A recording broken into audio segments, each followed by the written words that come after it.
Hi hello ನಮಸ್ತೆ. ಎಲ್ಲರೂ ಹೇಗಿದ್ದೀರಾ? ಚೆನ್ನಾಗಿದ್ದೀರಾ ಅಂತ ನಾನು ಅಂದ್ಕೊಂಡಿದ್ದೀನಿ. ಯಾಕಂದರೆ ನಾನು ನಮ್ಮೂರು ಚೆನ್ನಾಗಿದ್ದಾರೆ, ನೀವು ನಿಮ್ಮೂರು ಹೇಗಿದ್ದೀರಾ ಅಂತ ಕೇಳ್ತಾ, ಯಾರೆಲ್ಲ ಚಾನಲ್ಗೆ ಸಬ್ಸ್ಕ್ರೈಬ್ ಆಗಿಲ್ಲ ದಯವಿಟ್ಟು ಸಬ್ಸ್ಕ್ರೈಬ್ ಆಗಿ. ಯಾಕಂದರೆ ಸ್ವಲ್ಪ ದಿನದಲ್ಲಿ ಒಂದು ಲೇಟೆಸ್ಟಾಗಿ ಒಂದು ವಿಡಿಯೋ ಹಾಕ್ತಾನೆ, ಅದೊಂದು ಬ್ರೇಕಿಂಗ್ ನ್ಯೂಸ್ ಥರನೇ ಇರುತ್ತೆ. ಸೊ ಈ ರಿಪೋರ್ಟ್ ಕಾರ್ಡಲ್ಲಿ ನಾನು ಮಾತಾಡೋಕ್ಕೆ ಹೊರಟಿದ್ದು ಅಭಿ ಅವರ ಬಗ್ಗೆ.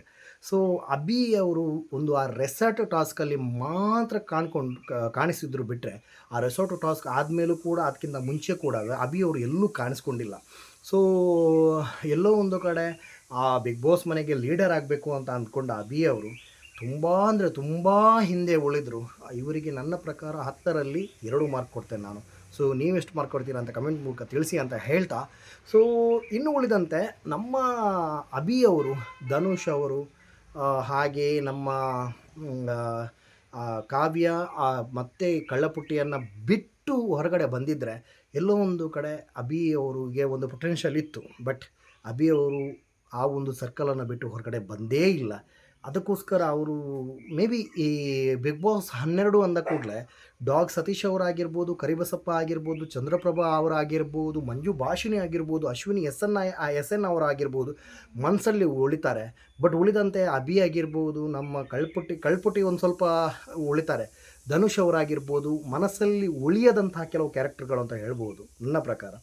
ಸೊ ನನಗೆ ಕಾಣಿಸಿದ ನನ್ನ ಪ್ರಕಾರ ಅಭಿ ಅವರು ಏನೂ ಇಲ್ಲ, ಬಿಗ್ ಬಾಸಲ್ಲಿ ಏನೂ ಆಡಿಲ್ಲ. ಆ ರೆಸಾರ್ಟ್ ಒಂದು ಟಾಸ್ಕಲ್ಲಿ ಗಿಲ್ಲಿ ಕೊಟ್ಟ ಒಂದು ಟಾರ್ಚರಿಂದ ಇವರು ಕಾಣಿಸ್ಕೊಂಡ್ರು ಬಿಟ್ಟರೆ, ಉಳಿದಂತೆ ನನ್ನ ಪ್ರಕಾರ ಅಭಿ ಅವರು ಬಿಗ್ ಬಾಸಲ್ಲಿ ಕಾಣಿಸ್ಕೊಂಡೇ ಇಲ್ಲ.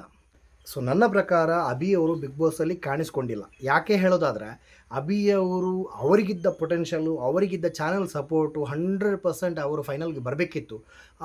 ಎಲ್ಲೋ ಒಂದು ಕಡೆ ಈ ಒಂದು ಸ್ವಲ್ಪ ಕ್ಯಾರೆಕ್ಟರ್ಗಳ ನಡುವೆ ಇವರು ಕಳೆದೋದ್ರು ಅಂತ ಹೇಳೋದಕ್ಕಿಂತನೂ ಇವರಿಗೆ ಒಂದು 100% ಇತ್ತು. ನಾನು ಹೆಂಗೆ ಆಡಿದ್ರು ಕಲರ್ಸ್ ಕನ್ನಡ ನನಗೆ ಫೈನಲ್ವರೆಗೆ ತರಿಸ್ತಾರೆ ಅಂತ. ಇಲ್ಲಿ ಯಾಕೆ ಈ ಒಂದು ವಿಷಯವನ್ನು ಗಮನಿಸಬೇಕು ಅಂದರೆ, ಎಲ್ಲರ ವಿಷಯಗಳಲ್ಲೂ ಕೂಡ ಇವರಿಗೆ ಗಿಲ್ಲಿ ಬಂದುಬಿಟ್ಟು ಆ ಗೇಮನ್ನು ಹೊಡ್ಕೊಂಡು ಹೋಗ್ತಾರೆ ಅಂತ ಅಂದ್ಕೊಂಡೇ ಇರಲಿಲ್ಲ ನನ್ನ ಪ್ರಕಾರ ಕಲರ್ಸ್ ಕನ್ನಡ. ಯಾಕಂದರೆ ಒಂದು 2 ವಾರ 3 ವಾರ ಆದಾಗಲೇ ಗಿಲ್ಲಿ ಒನ್ ಮ್ಯಾನ್ ಶೋ ಥರ ಗಿಲ್ಲಿ ಅವರು ಆಡ್ಕೊಂಡಿದ್ರು. ಈ ಒಂದು ಗಿಲ್ಲಿ ಇಲ್ಲದಿದ್ದರೆ ಬಿಗ್ ಬಾಸ್ ಈ ಒಂದು ಅಂದರೆ TRP ವಿಷಯಗಳಾಗಿರ್ಬೋದು ಅಥವಾ ಒಂದು ರೆಕಾರ್ಡ್ ಮಾಡಿದ್ದುಂಟಲ್ಲ, ಮೇ ಬಿ ನನ್ನ ಪ್ರಕಾರ ಗಿಲ್ಲಿ ಅವರು ಇಲ್ಲದಿದ್ದರೆ ಏನೂ ಒಂದು ಆಗ್ತಾ ಇರಲಿಲ್ಲ. ಸೊ ಅದಕ್ಕೋಸ್ಕರ ಅಭಿ ಅವರಿಗೆ ನಾನು ಔಟ್ ಆಫ್ 10 ಕೊಡಲಿಕ್ಕೂ, ಅಂದರೆ 2 ಮಾರ್ಕು ಕೊಡಲಿಕ್ಕೂ ಇಷ್ಟ ಇಲ್ಲ, ಆದರೂ ಕೂಡ ಕೊಡ್ತಾ ಇದ್ದೇನೆ. ಸೊ ನಿಮ್ಮ ಪ್ರಕಾರ ಅಭಿ ಅವರು ಎಲ್ಲಿ ಆಟ ಆಡಿದರು, ಎಲ್ಲಿ ಚೆನ್ನಾಗಿ ಆಟ ಆಡಿದರು ಅಂತ ಕಮೆಂಟ್ ಮೂಲಕ ತಿಳಿಸಿ ಅಂತ ಹೇಳ್ತಾ, ಟೇಕ್ ಕೇರ್, ಬಾಯ್ ಬಾಯ್.